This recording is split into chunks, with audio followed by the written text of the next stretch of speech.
Bonjour à tout le monde, ici Jean-Claude Sely, guérisseur magnétiseur en Suisse. Tout d'abord, êtes-vous bien abonné à ma chaîne YouTube car cela me permet réellement d'avancer et je vous en remercie sincèrement. Merci aussi de liker ma vidéo si vous l'appréciez car cela fait toujours chaud au cœur et sous cette dernière, vous trouverez des liens utiles comme mon site internet ainsi qu'un numéro de téléphone si vous désirez me contacter. Vous trouverez également un lien pour les films Jupiter, des films sur le paranormal, la nature, les animaux et bien d'autres choses, ainsi qu'un lien de Sophia Voyance, tarologue réputée. Aujourd'hui, nous allons parler un peu de magie ou de monde enchanteur. Nous allons parler de Merlin le Sachant. Il y a de nombreux visages, de nombreux noms pour Merlin. Myrdin en gallois, Lailoken en dialecte écossais, Merlinus en vieux français.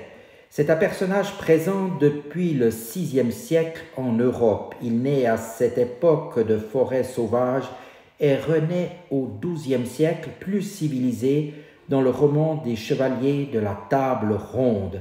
Le nom de Merlin a une étymologie confuse et diverse. La plus poétique est peut-être celle issue de Merlinus, qui signifie merle blanc. Le merle est un apanage ancien du monde magique, la transformation en oiseau.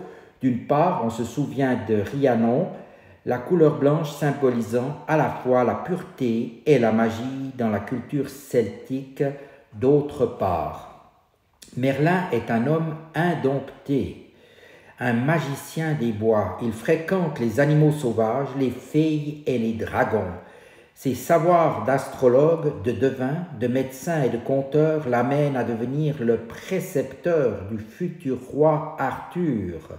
Merlin est l'archétype du sorcier, le grand maître des magies du monde secret de la forêt.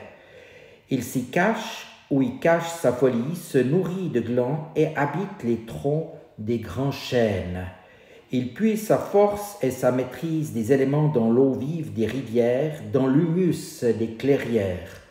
Tantôt cerf ou chevaucheur de cerf, il est proche de Cernunnos au bois dur, amoureux de Viviane, la dame du lac, son élève et sa muse, il se laissera enfermer par elle dans une cage de cristal au plus profond de la forêt de Brocéliande.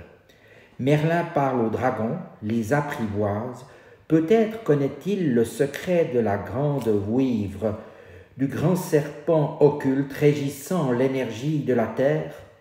Certainement, c'est un initié, un sachant des rites saisonniers et des mystères du cosmos. C'est un druide bâtisseur aux 1000 talents qui revient et reviendra quand les temps seront prêts à le recevoir à nouveau. Est-ce une légende ou peut-être plus? C'est à vous de le savoir aussi également et je vous dis à tout bientôt. Merci de votre attention.